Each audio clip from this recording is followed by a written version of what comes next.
So welcome everyone to the webinar on being the non-anxious leader, the power of emotional intelligence. My name is Mark Bernstein. I'm the growth consultant with the Central East Regional Group, SURGE. We are one of the 5 regions in the UUA. We comprise the Metro New York, Joseph Priestley, Ohio Meadville, and St. Lawrence districts.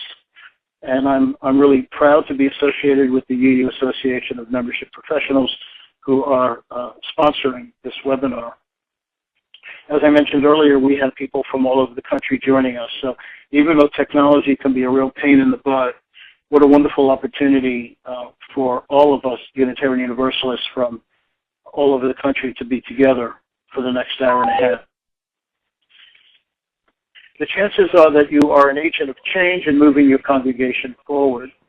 But since organizations in general naturally resist change, a process called homeostasis, and those of you that took the Healthy Congregations training know all about this, your work will no doubt generate anxiety. Clergy and lay leadership alike need to recognize the importance of not denying anxiety in our congregations, but in being able to step back and reflect in a non-anxious way to stay connected to those who are anxious and are capable of making the system toxic. Since change is so difficult, and since leaders must always help institutions go forward into times of change, you will always be the target of anxiety. Peter Steinke, who wrote Congregational Leadership in Anxious Times, said, "Anxiety is going to be dumped on your lap and focused on you. You will be the target of all the negative feelings." So how do you like it so far? Steinke explained that the more anxious the system gets in the face of change, the more leaders must be a non-anxious presence. When leaders are less anxious, their calm is also contagious for those who are willing to learn. So leaders must be armed with as many tools as possible to maintain a sense of calmness and to make decisions reasonably and rationally.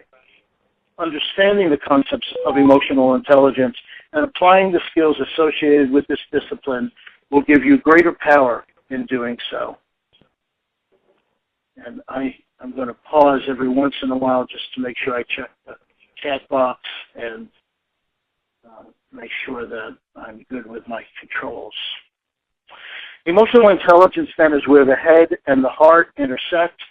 It is an important tool in understanding your own emotions and the emotions of others, in being flexible in changing times, in calmly and thoughtfully responding to difficult members of the congregation, and in staying optimistic and positive in the face of difficulties, anxieties, inertia, and resistance.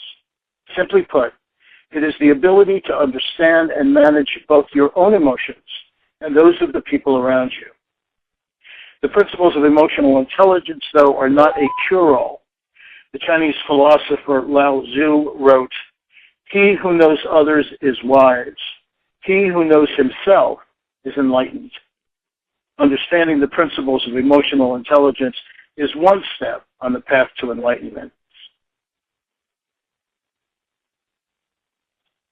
So let's begin with the 4 abilities of emotional intelligence: perceive, reason, understand, and manage. And we'll be looking at the facets of emotional intelligence in many different ways this evening. The first ability, perceiving emotions, is a key first step. In many cases, this might involve understanding nonverbal signals such as body language and facial expressions. It means paying attention to people, seeing them without bias or without prejudice.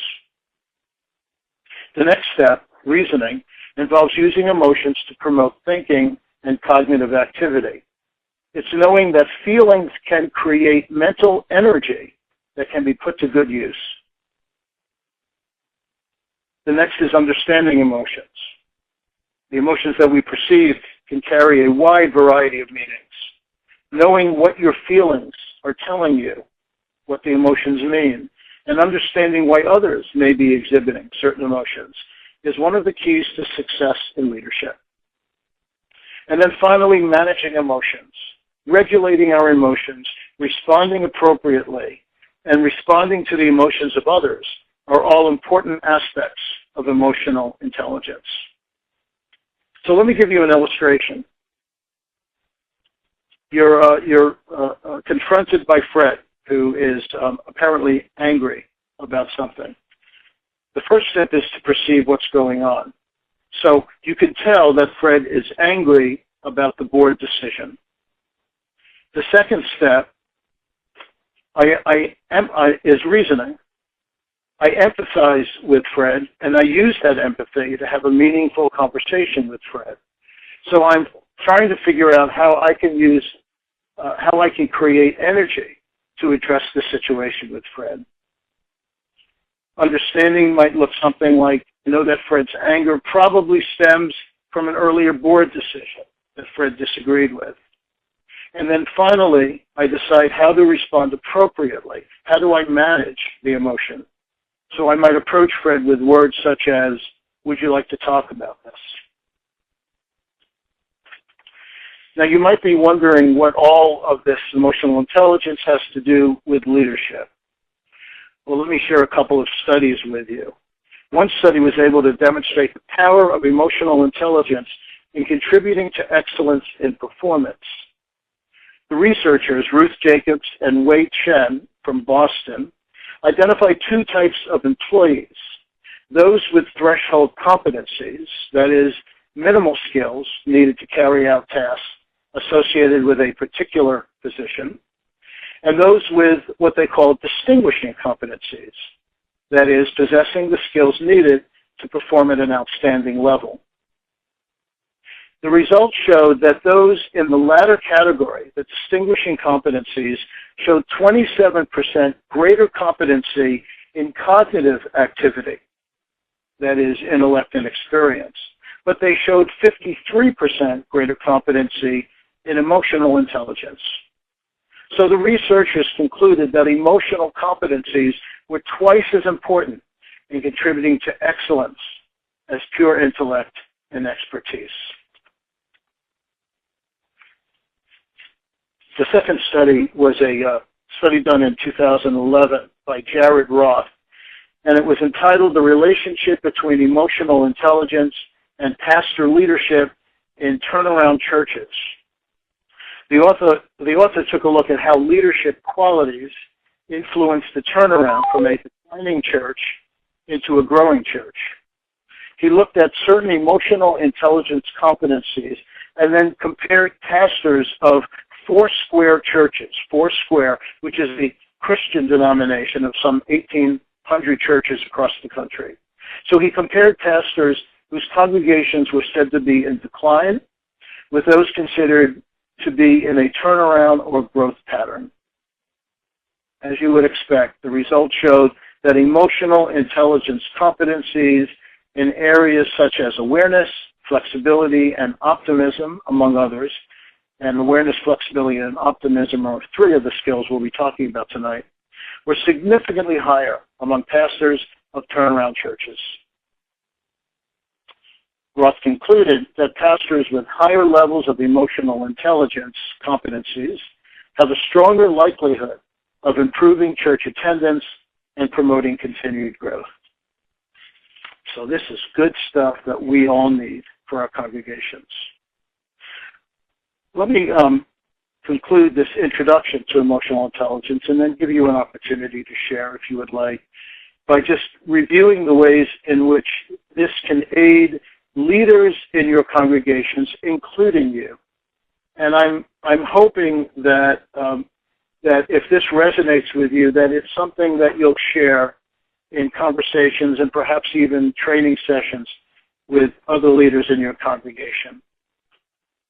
So emotional intelligence can aid leaders by solving problems by using logic combined with feelings, being flexible in changing situations, helping others to express their needs and their emotions, calmly and thoughtfully responding to difficult members of the congregation, keeping an optimistic and positive outlook and working with difficult people and situations, and ensuring their own personal well-being and success. All really, really good stuff that all of us want for ourselves and for each other. And some suggestions on how to maintain or enhance them. And again, I want to remind you that these are great opportunities for you to engage in dialogue with other leaders in the congregation. And I suspect that there probably are one or two that could probably benefit greatly from the kinds of things that we're talking about. Rachel Baker shared the first time through I was harsher on myself. Then I went through the questions again and encouraged myself to answer them with more flexibility. So you probably score really high in flexibility. And Lori, I think it would be a really interesting exercise to do as a staff. What the heck, get the whole congregation together and have a retreat. So let's begin with self-awareness. Emotionally intelligent people are aware of how they feel, what motivates and demotivates them, and how they affect others. People who are self-aware understand their emotions, and because of this, they don't let their feelings rule them. They're confident because they trust their intuition, and they don't let their emotions get out of control. They're also willing to take an honest look at themselves. They know their strengths and weaknesses, and they work on these areas so that they can perform better. Self-awareness is the ability to recognize a feeling as it happens. It contributes to clarity about your feelings and thoughts, and thus an increased ability to make better choices. So for each of these 5 skills, I have some suggestions on how to maintain or enhance self-awareness. Again, not just for you on this call, but for those that you interact with in your congregations. And the first way is to get to know your brain. So this is your brain, and this is your brain on drugs. Just kidding. Some of you might remember the series of commercials from a few years ago. So this is not an actual photo of a brain. I don't want to mislead you.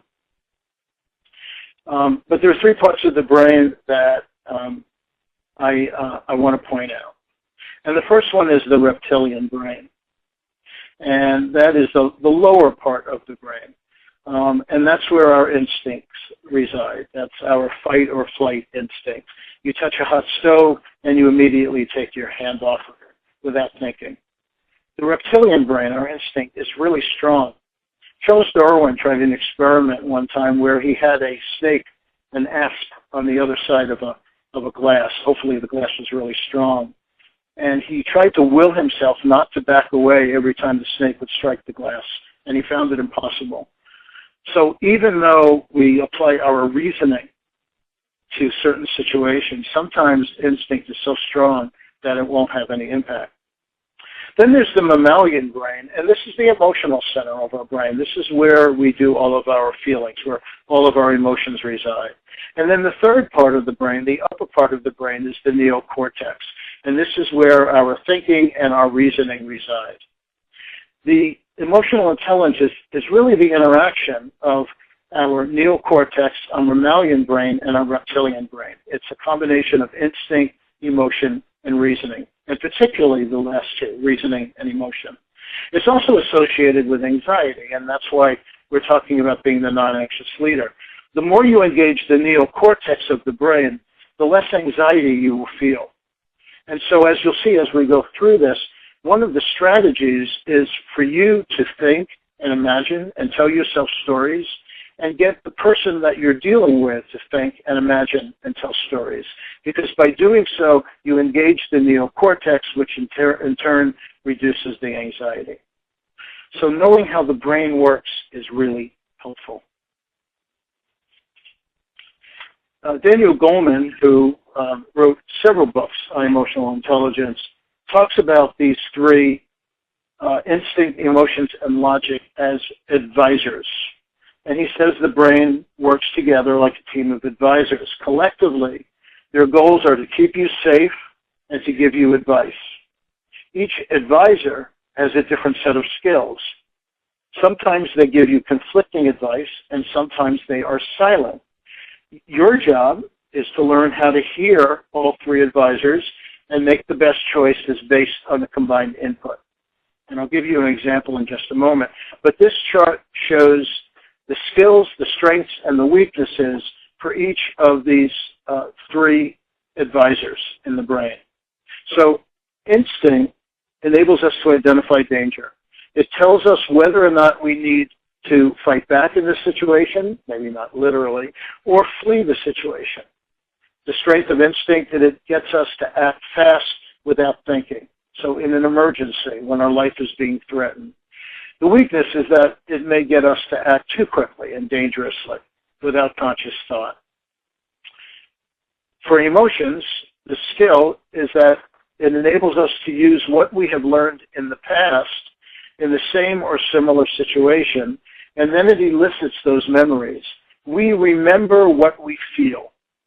So by drawing on our feelings and our emotions, we are able to hark back to earlier times to help advise us on how to handle the present situation. The strength of emotions is that it helps us to make fast decisions based on our feelings about past experiences and learning. The weakness, though, is that we may draw the wrong conclusions about a situation if we rely just on our emotions. And then finally, the logic advisor carefully analyzes problems and comes up with the best options. The strength is that it helps us to carefully consider logical options, which include getting the results that we want and avoiding problems and preparing for the future. And then finally, the weakness of logic is that we may require more time. We may need more information to thoroughly consider all options, so we might not be able to respond in the moment. Let me give you an example of this. You are about to go into a meeting with the membership committee. One of the committee members is someone with whom you have had disagreements in the past. This is hypothetical, of course. As soon as you sit down at the table, this person raises his voice, begins gesturing wildly, and starts accusing you of some kind of wrongdoing. How would you use your advisors to decide what to do? Well, here's one possible scenario. Instinct, first of all, will tell you to get up and leave or to yell back at this person. What you need to consider is either action appropriate? Probably not. Your emotions will harken you back to a past experience with this person, or perhaps in a similar situation, and will tell you what to expect and what actions in the past worked or didn't work. And then thirdly, the logical part of your brain, the logic advisor, will analyze the responses from your instinct and your emotions and decide on the best course of action. In this case, that might mean certainly not reacting emotionally or instinctively, but instead logically postponing the meeting or asking to meet with the person individually before the group meeting starts. The other advantage of the logic advisor is that it can help you prepare for meetings like this ahead of time. A meeting where you know you're going into being with someone that maybe you don't see eye to eye, or you're dealing with a situation that is particularly troublesome in the congregation. By imagining and rehearsing your reaction, should this person or the situation become difficult, it enables you to be better prepared to respond if it happens in the meeting. The point is that the emotionally intelligent person is always aware of what is going on internally and chooses the best course of action possible. Here's a couple of other suggestions for maintaining or enhancing self-awareness. Stop responding automatically. Take control of the way you think and act by listening to your own emotions and thoughts. Find out why you react the way you do to crises and stress. Why, for example, the director of religious education always seems to be the one who pushes your buttons. And I apologize to any DREs that are on the call, present company excluded.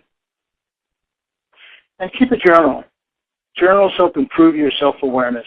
If you spend just a few minutes each day writing down your thoughts, This can move you to a higher degree of self-awareness.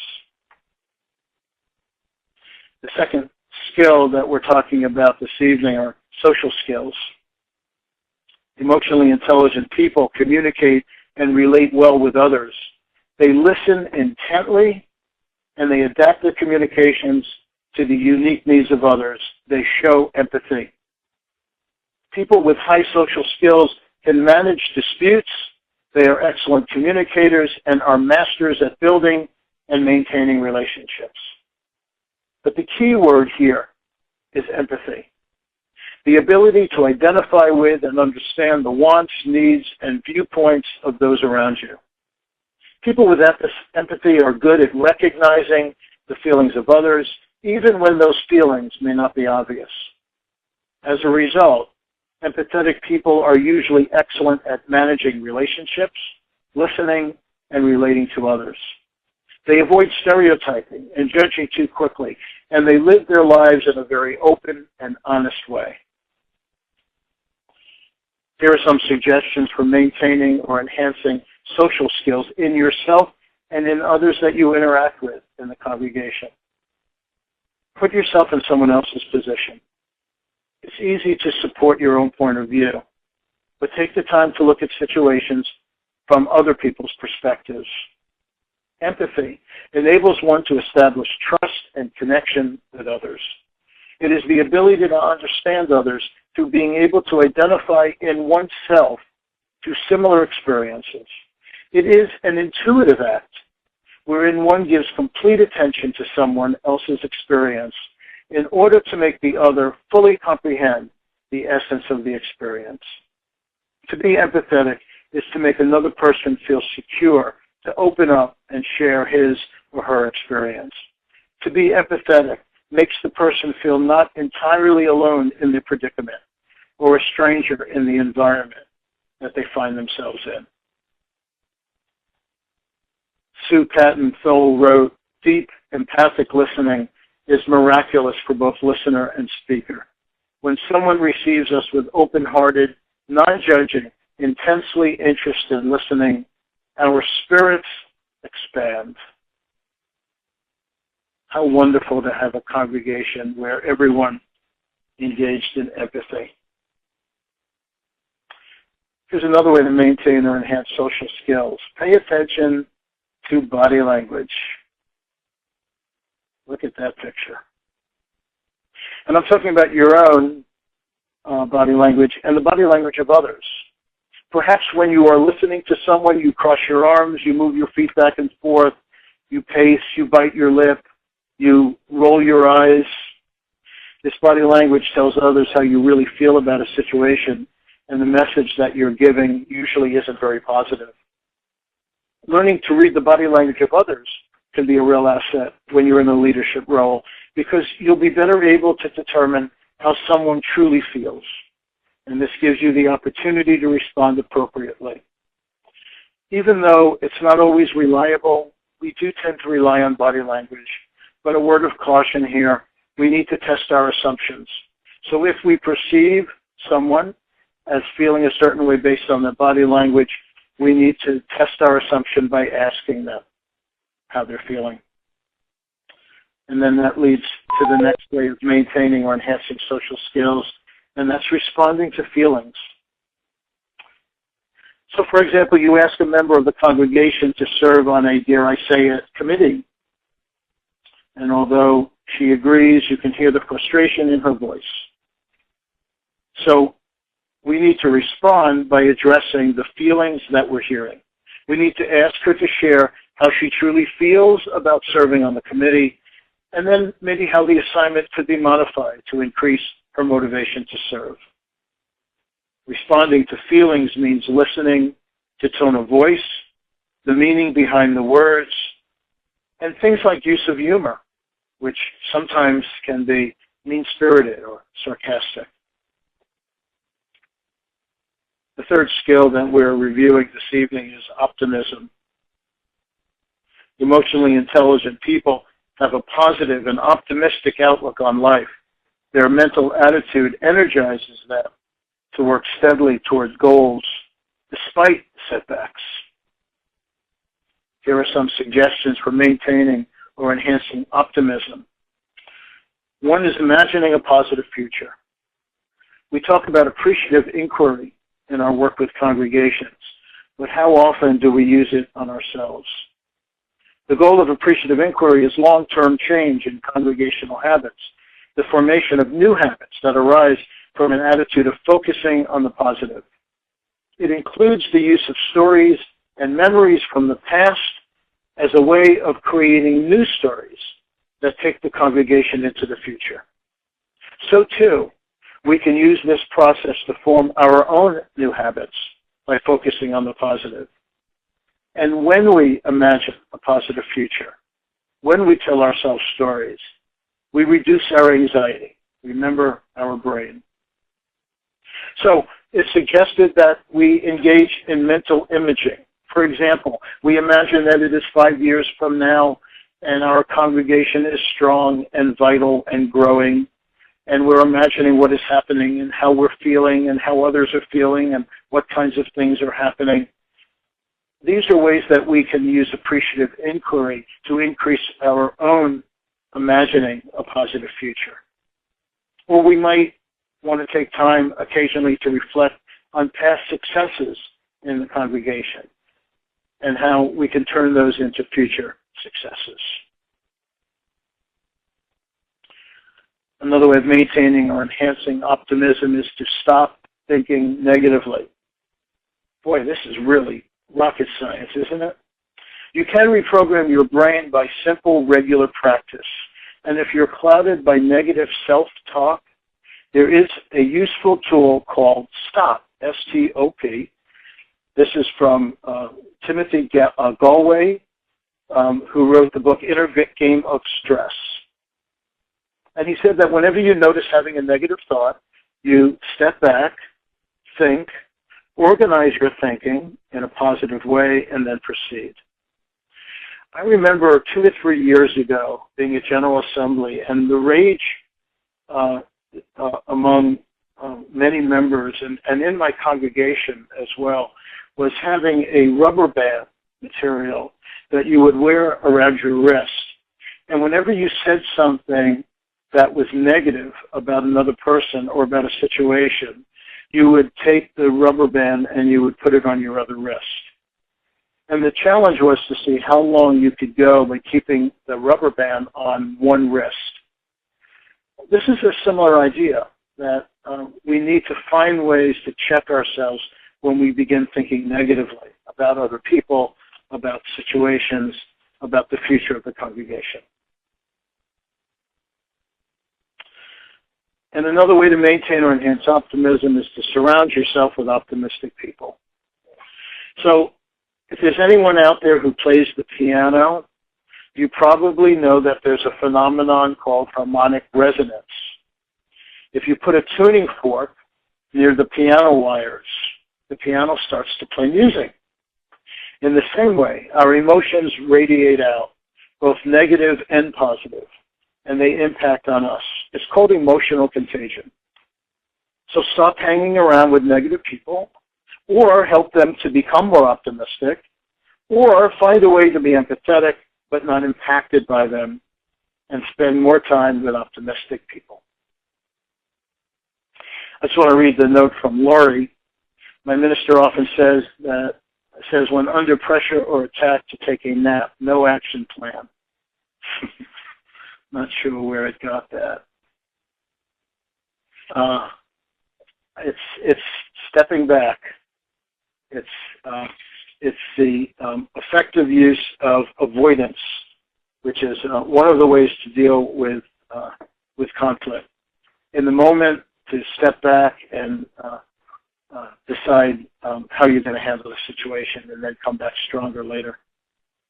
Skill, and that's emotional control. Emotionally intelligent people display well-developed stress management skills. They deal with emotionally stressful situations such as change and interpersonal conflicts in a calm and controlled manner. Emotionally intelligent people adapt their emotional expression for the situations in which they find themselves. They do not over-control or stifle their natural feelings. Neither do they have emotional outbursts, wantonly expressing their negative feelings. People with emotional control, people who self-regulate, typically don't allow themselves to become too angry or jealous, and they don't make impulsive, careless decisions. They think before they act. One of the ways to maintain or enhance emotional control is to remain calm. Chief among the obstacles to achieving emotional control are one's own anger and the anger that others direct towards you. And remember Steinke's warning at the beginning of this webinar that we are vessels for the negative, sometimes hostile feelings that people in the congregation may have. The safer we make it for people, the more people tend to feel free to express those emotions to us. I want to pause for a second because I want to keep up, because I always respond when my friend Laurie has something to say. Another challenge is if you are good at this stuff and are approachable, many times people bring you things that should go to others and you can get in the middle of things. That's a really good point. So I talk a lot in my sessions around communication about triangulation, which is the most common cause of conflict in our congregations. And I think that that's a risk that we take, but I think we also need to be able to know when we need to say to people, that's something that you should be taking to the person with whom you have the problem. It's probably the logic part of our brain that helps us control that. So remain calm. Remember how your brain works. Think logically and rationally. Imagine a positive outcome. Talk to yourself. As you do, you engage the neocortex, and your anxiety and stress naturally decrease. When we are in stressful situations, our instincts automatically kick in. Adrenaline starts pumping through our system to prepare us to either fight the situation or to flee. And as adrenaline enters the body, it pushes the oxygen out, particularly in the brain, creating a state of hypoxia. When we are in a state of hypoxia, we have trouble thinking clearly, and our emotions take over. So breathing deeply, especially ahead of time, before we go into a difficult situation, a difficult meeting, a stressful encounter with another person. Breathe deeply. Get as much oxygen into your brain to counter the effects of hypoxia. It really does make sense to take deep breaths.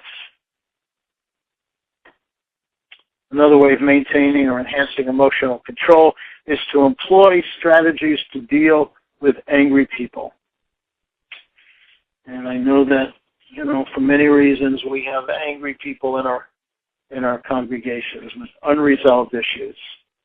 So here's one process. There's a million of them out there that I found that might help to guide us in terms of a strategy for dealing with angry people. And it's UART. Understand, apologize, resolve the problem if you can, and take a break.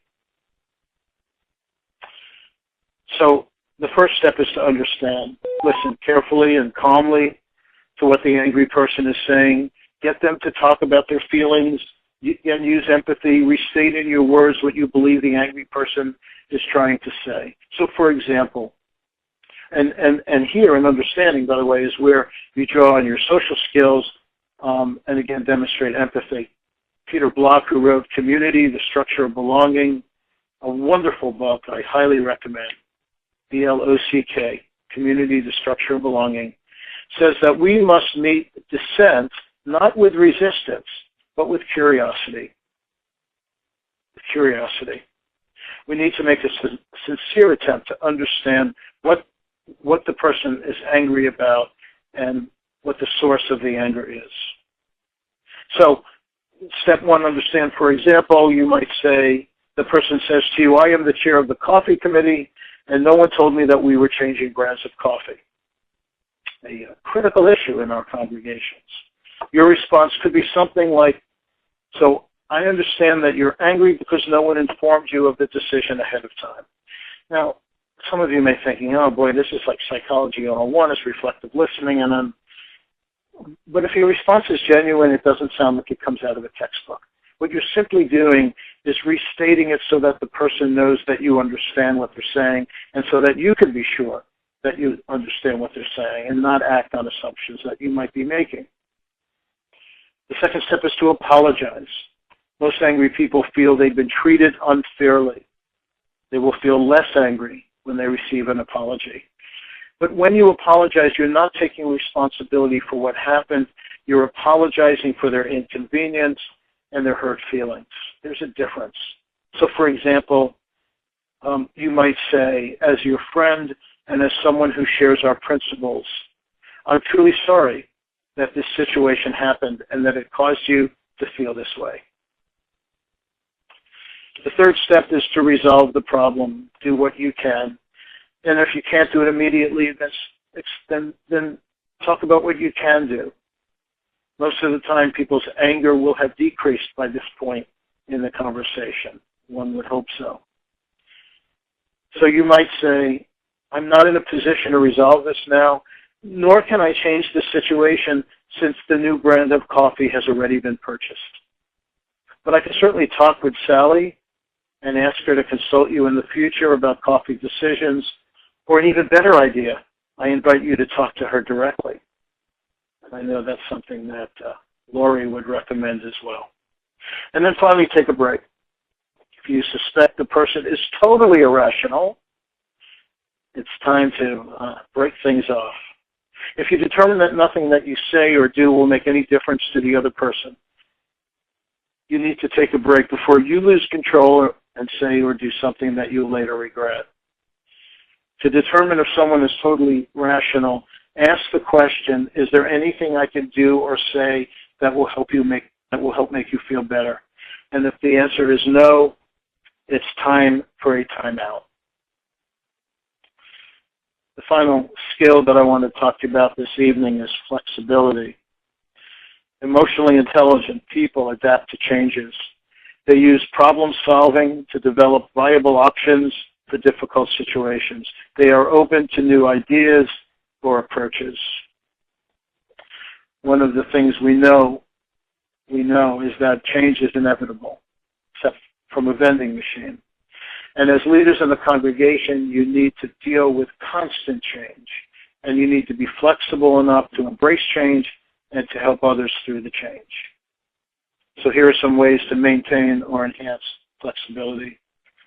Work cooperatively and listen to others' points of view. You don't have to solve every problem yourself. When people work together to solve a problem, everyone is more likely to be satisfied and support the group solution, which is the key point. I've gotten in the habit of telling congregations in my work as consultant to keep in mind the fact that the problems of the congregation are not your problems. So leaders will say, people aren't pledging enough money. We can't get enough people to do the tasks of the congregation. And my response is always, that's not your problem. It's the problem of the congregation. And you need to make it the problem of the congregation and in turn empower the congregation to be part of the solution. I know that that's not always easy, but I think it's a mindset that we really need to adapt. And by including more people in the solution and knowing that the problem needs to be resolved by everyone, it allows us to be more flexible in being open to the ideas of others. The second way in which we can maintain or enhance flexibility is by keeping an open mind and not being satisfied with the status quo. So one of my favorite stories to tell, which some of you might already know, is the story of the little girl around Christmas time who was watching her mother prepare dinner and noticed that her mother cut off the end of the ham and then put it in the oven. The girl said to her mother, "Why did you cut off a piece of the ham?" And the mother said, "Because that's something that my mother did, and if it was good enough for my mother, it's good enough for me. Why don't you go ask your grandmother?" This was a house that had 3 generations, or 4 generations, conveniently. So the girl went to her grandmother and said, "Grandmother, why did you cut off the end of the ham?" And the grandmother said, because that's what my mother did. If it was good enough for my mother, it's good enough for me. Why don't you go ask your great-grandmother? And so she went to her great-grandmother and said, great-grandmother, why did you cut off part of the ham before you put it in the oven? And the great-grandmother said, well, back in my time, the ovens were really, really small. Leaders don't do things because that's the way we've always done it. Those are the 5 skills and some suggestions for ways of maintaining or enhancing skills in yourself, but also in others in your congregation. These are the resources that I wanted to share with you, and then again, it'll be on the recording, or if you ask for the PowerPoint with the notes pages. Most of the work is out of Daniel Goleman. There are also some articles that I found that I didn't quote that look at emotional intelligence and congregations, but I did include those sources in the body of the presentation. I want to end with a quote, and then invite you one more time for any comments that you or questions or reactions that you might want to share. This is from Doc Childra, who wrote, "Realize that now, in this moment of time, you are creating. You are creating your next moment based on what you are feeling and thinking. That is what's real."